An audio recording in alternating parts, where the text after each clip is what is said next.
இப்போ நம்மலாம் பேண்ட்டு போட ஆரம்பிச்சிட்டோம் இல்லையா? பேண்ட்டு எல்லாரும் போட ஆரம்பிச்சிட்டோம். அது போட்டால் கௌரவம் அல்லது மரியாதை அல்லது ஒரு சௌரியம் அப்படின்னு நினைக்கிறோம். உண்மையில் இந்த பேண்ட்டை நம்ம எங்கேருந்து கற்றுக்கிட்டோம்? குளிர் பிரதேசங்களில் வாழ்கிற மனிதர்கள்டேருந்து கற்றுக்கிட்டோம், வெளிநாடுகள்லேருந்து கற்றுக்கிட்டோம். இப்போது அவங்ககிட்டேருந்து நம்ம பேண்ட்டை கற்றுக்கிட்டோம், நம்மகிட்டேருந்து அவங்க வேட்டியாக கற்றுக்கணும்ல. -டிகிரியில் இருக்கும்போது உரை பனியாக பனிப்பொழிவு இருக்கும்போது அவங்க ஏன் வேட்டியை கட்டிக்க மாட்டேங்கிறாங்க? என்ன ஆகும்?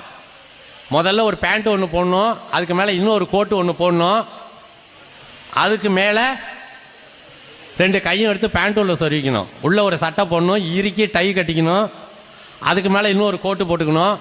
அப்படி இல்லைன்னா என்ன ஆகும்? வேட்டி கட்டினா என்ன ஆகும்? அவங்க நிலைமை உறைஞ்சி போயிடுவாங்க. அவங்க உயிரை காப்பாற்றிக்கிறதுக்காக போட்டாங்க, நம்ம பெருமைக்காக போட்டுக்கிட்டோம்.